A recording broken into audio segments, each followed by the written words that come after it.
Welcome to For the Love of Brickle. How you doing? So glad to meet ya. Come and just stories just for a few. Hello, good day, and how do you do? Welcome to For the Love of Brickle, featuring Powder. Ruff! Oh boy. Welcome, my people. I'm your girl Brickle. I always get the ups and downs of things that occur in life, though. So now, after the test drive, the red range was purchased and paid in full, of course. Yes, people, and the vehicle title was in Sexy Ray's name. So, people, things are about to get even more serious with Sugar Ma and Ray, right? So the moment has come and Ray has fully moved in with Sugar Man.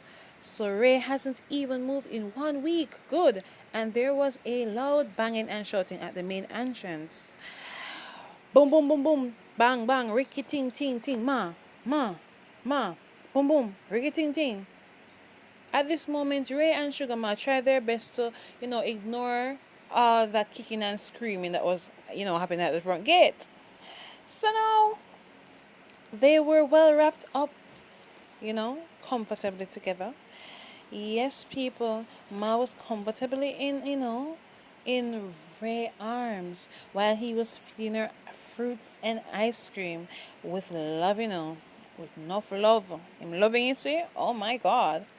And they were in their own little comfort zone away from the world, people. Hey, Ray was wearing his Calvin Klein, and Sugar Ma was wearing her sky blue mesh nightie. And the AC was on blast, cooling their dark, beautiful skin. Yes, people. So then the banging and shouting at the gate got louder, and the voice said, Ma, I know you're in there. Just come. Just come outside. Just come outside. I know you're in there. Just come. Just come outside. I need to talk to you. Hell, miss, I see a vehicle parked outside. Just, I know you're there. Just come. And Ma started rolling her eyes, looking very furious. So Ray sat up with her and asked her, "What happened, baby? Who's that guy?" And Ma said, "My ex. He used to live here, sadly." So Ray got furious and said to her, "Ma, just relax." While him put on him jeans pants, I'll take care of him.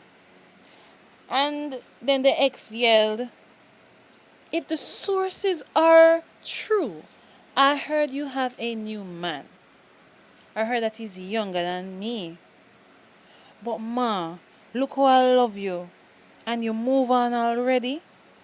After what we shared was so special." So Ma pulled back Ray a little as a signal for him not to go outside, and she went outside instead while wrapping herself in a bathrobe. While she made her way outside, her dogs were walking behind her, wagging their tails and barking furiously at the man that was at, the front gate. But their barking calmed as Ma spoke, and she said, "Why must you disturb my peace on such a beautiful Sunday morning? You got your chance with me, and your time is up. It was up ages ago. Why would I take back someone like you who put me through so much stress? Huh?" Then the man said, "Ma, you know we belong together, and stop pretending as if you don't love me." Ma rolled her eyes and looked up in the sky and said, "Get away from me. In Jesus' name, for a peaceful life." And as her ex opened his mouth to speak again, the same time Ray walked us as soon as he could say, "Who you talking to like that? You forgot where we're coming from?" Same time Ray reached outside in time as him finished the last word. In just his jeans pants, barefoot, Hey, six pack of and all those things.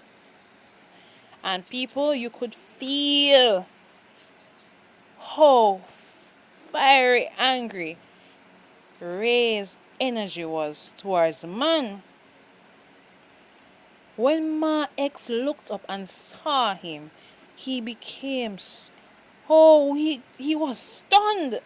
He felt powerless. His voice not even was so strong like before that he leaned on the gate and said, "Whoa, so you really replaced me with a younger man?" And Ray looked at him straight in the eyes while hugging Ma from behind, and kissed up her neck back and said, "Baby, you alright?" And she said, "Yes, boo," while looking straight in her ex's eyes as a signal for him to remove himself from the gate. Hey, them hot door, full of style. Yes, people. Her ex eyes sinked so far back in his head, the way he was shocked out of his mind. He just took one last breath.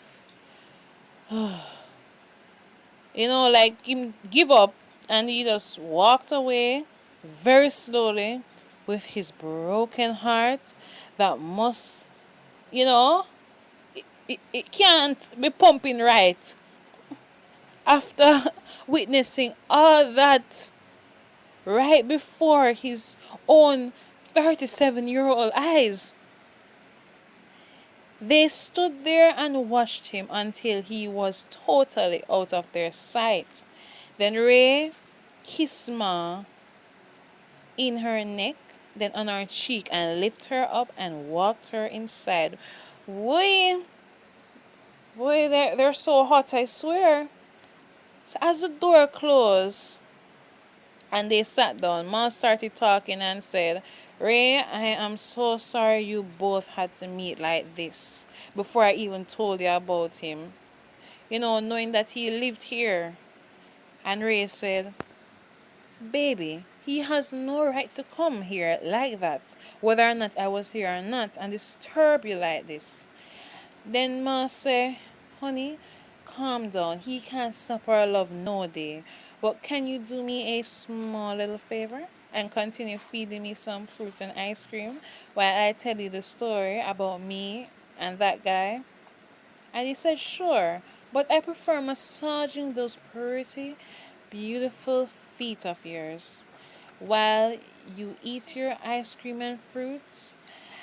And they both laughed, and she smiled and, blushed. And, she started eating her ice cream and looking at him while he massaged her feet. And she gave him a scoop of ice cream in his mouth, and she waited until it was almost, melted in his mouth, and then she fed him some grapes as well. And it started, and then, she started talking. Well, I met Bob at the park, and I used to fascinate about him, working out in the park because his exercise routines were on another level from mine. Because most I do when I'm at the park is just, little stretches, walk, and jog. So his exercising was on a whole new level. He carried his dumbbells, he did push ups, he even helped people exercise. So I definitely thought, he was a coach because of how he was carrying on. Then one day he and I were the first people to enter the park that morning because we coincidentally, walked through the gate at the same time. We both said good morning. Then it led to even more conversations while walking around the track that day. Then we exchanged numbers and regularly we had conversations on the phone. So I asked him what type of work he does, and he said, "Honestly, at the moment, I'm not working. But my sisters give me pocket change sometime. And, that's just how it is for me. And I have sent out resumes and those things, but no one has come in for an interview, and I've been sending out resumes for almost 2 years now. So I asked him, "Do you have any subjects or anything?" So he said, "Honestly, I don't have a subject to my name." And I dropped out of school from a very early age. So I told him, "Okay, then you can come and work with me around the house. You can do some gardening and cutting the lawn and those stuff." So, I took him on as a worker at my house. So he definitely did a good job making sure, around the house was, you know, well neat and everything. Him always keep up to his standards. So, he was definitely a neat person. So, yeah, he did a good job. So, one time I was inside and he called me outside to look at something in the garden. But while I made my way outside, he was focused so much on me and giving me lusting eyes. So I stopped where I was, standing, and then I stepped back a little and asked, "What you showing me?" And he smiled off his face and blushing and was smiling. And then I went back inside because I didn't want to end up, you know, trying to get too familiar with him too much because he just works for me as a handyman. Then one day I was sitting on the veranda having breakfast and I was playing Candy Crush on my tablet, and then my phone rang, and it was my favorite auntie calling. So I was so happy and cherry, and then I answered the phone and said, "Hey, hey, how are you? Hey," and cause I'm that happy. So then my mom talked and said, "Ma, baby." And she said, Mommy, is this you?" So mom said, "Yes, you know, auntie died." "What?" "Yes, my sister died, baby." "Your auntie died?" And I said, "Oh my God, what are you saying? Please tell me." "You're telling a lie." And I was on top of my voice because I was saying, "Please, just tell me say it's a joke, you're running."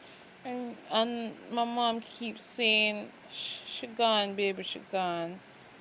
And then I hung up the phone in anger, and I just curled up in a ball on the veranda and just sat there crying. And I said, "Ah!"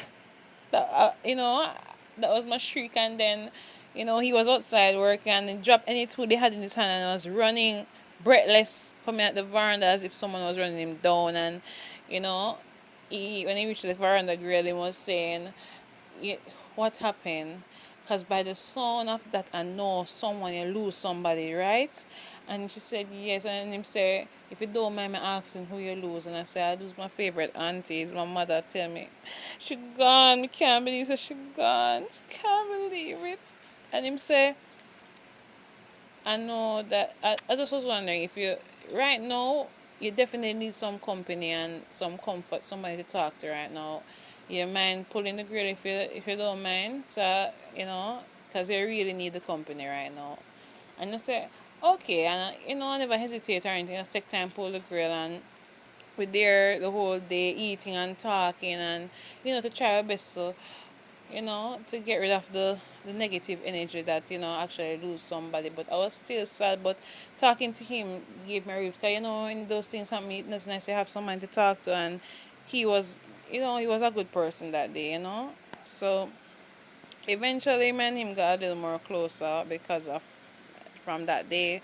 And sometimes, I go on the road, I carry him with me, and he's there with me up and down, and to lift up the luggage and everything. And one night we were coming in really late and he must help with the luggage, and he was mostly taking all the stuff out of the vehicle because he never really want to lift too much off any load.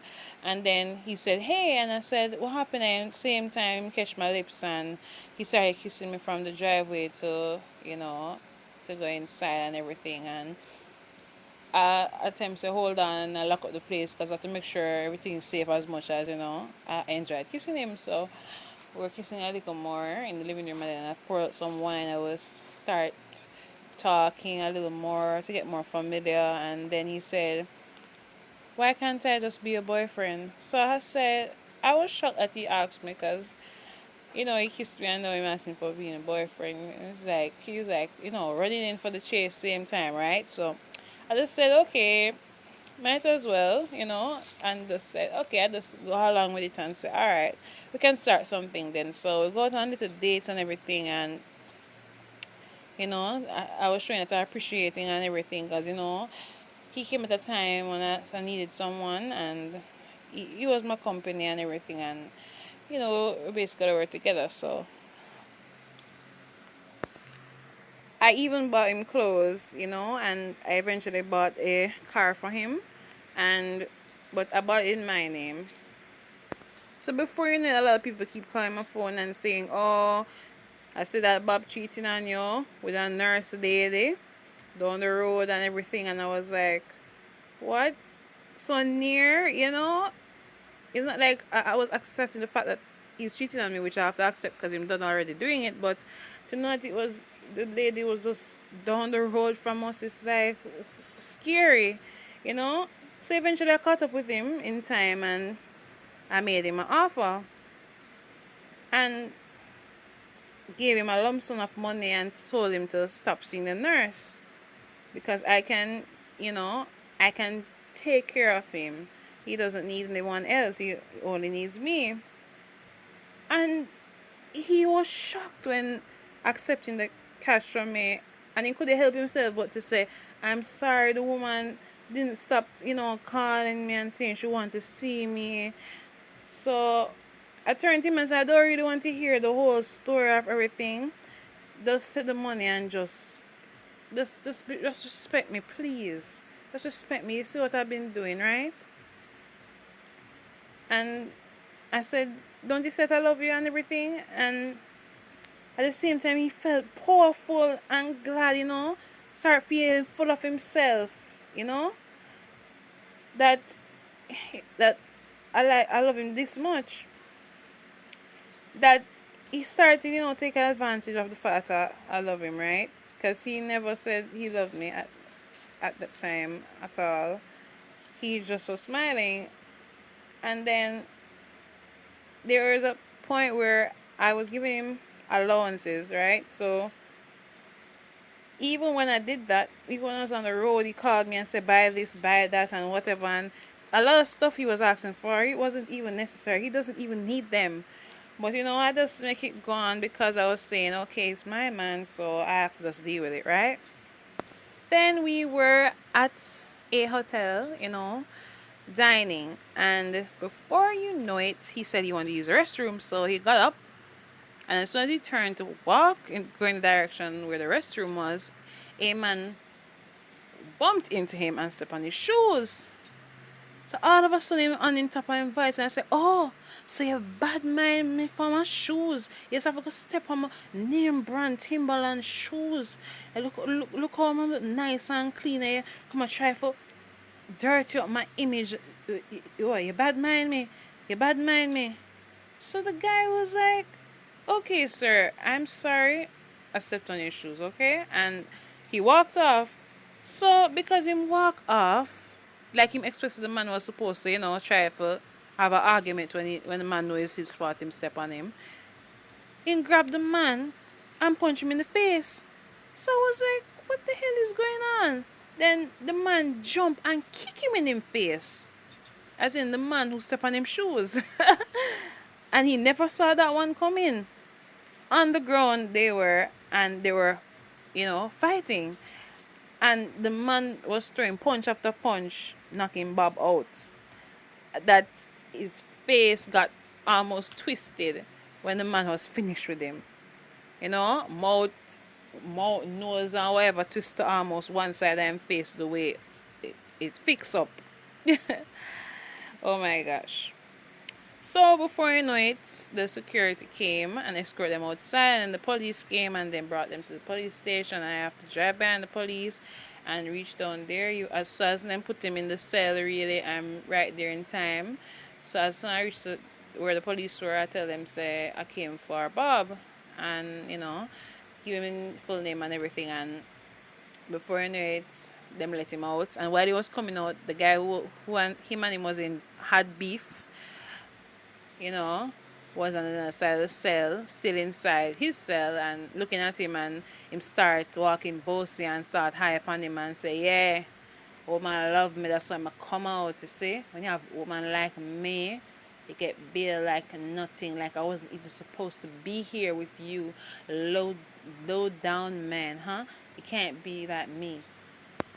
So while Ma was about to, leave with Bob from the police station, the policeman stopped her and talked to her one side and said, pretty miss, don't waste your time with that man, That man don't mean no woman no good. It's not the first time he come down here in a police station. Cannot say I didn't tell you anything. Okay? You were warned. So I said, we have to just see what happens. And if it don't work out, I just know what to do. But thank you.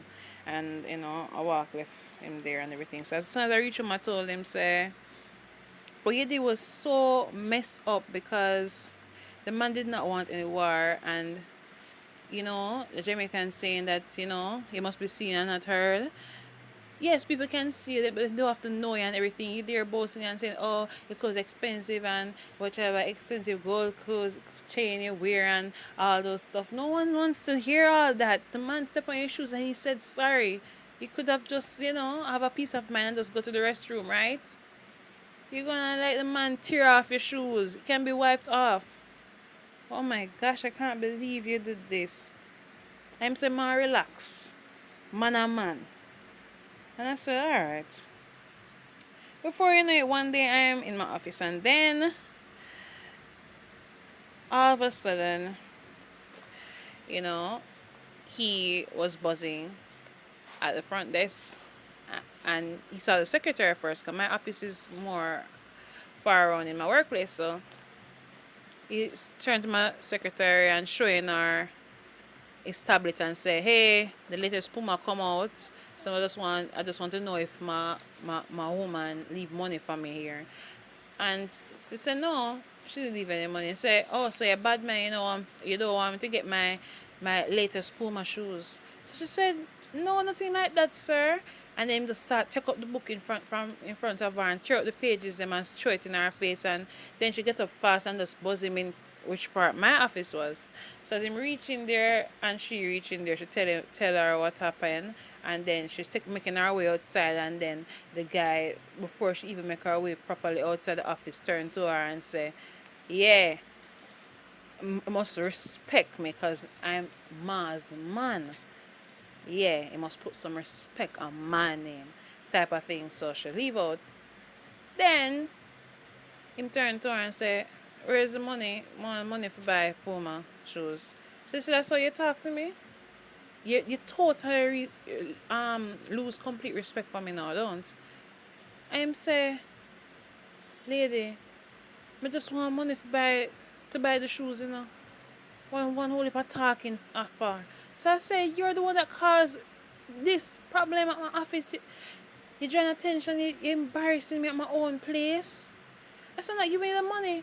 So because I don't give him the money now, him take up one of my computer chair and fling it on the ground, and one of the wheels then drop off, and then him was about to rip it apart in front of me. So I said, calm down. You're not getting the money. Come out of my place. And then the security then come in, saying to him, and escort him outside, and then he then top of my and say, oh, so you're dealing with me and me live the same place. Watch when you come on, watch when you come on. So I was like, you know what, this too serious. And you know I was like, how am I going to handle this? And I take time, was making my way, in the driveway, but I make sure I carry policemen with me, and them reaching the house and everything. And I never wanted to escalate any further, because the fact that he was already in temper there, so, and then him, I was like, I don't want no more drama, and I want to live long, right? So as I step through the door now, the police then he's saying, ma, so you bring police in our house now? I said, in our house, you only have little clothes and stuff here. It's not our house. I want to come out of my house. So him say, oh, so you're getting rid of me? So what we had wasn't special? I say, it's not special anymore if it's going to be like this. All of this negative energy is not healthy for me. And I'm a woman that is, love my health and want it to, be intact, right? So the guy look at her, Bob was looking at me furious. So police say, boss man, just take up your things and come out to the woman place. Just come out to the woman place. So he pack up him things and I'm about to make him wait through the door with him final stuff, and I was rolling up some money to give him, and then the police catch me in time and say, what are you doing? So I said him not working, and at least I give him some money to make sure him alright, because he can't get no more money from me after this. So the police say, alright, do your thing. So as I give him the money, he make up him face, happy and smiling from cheek to cheek and say, oh, see you love me though. Can't do it without me. I have to give me money. Something nice, it's something sexy. Tell you have to spend money on me because they know what I'm worth.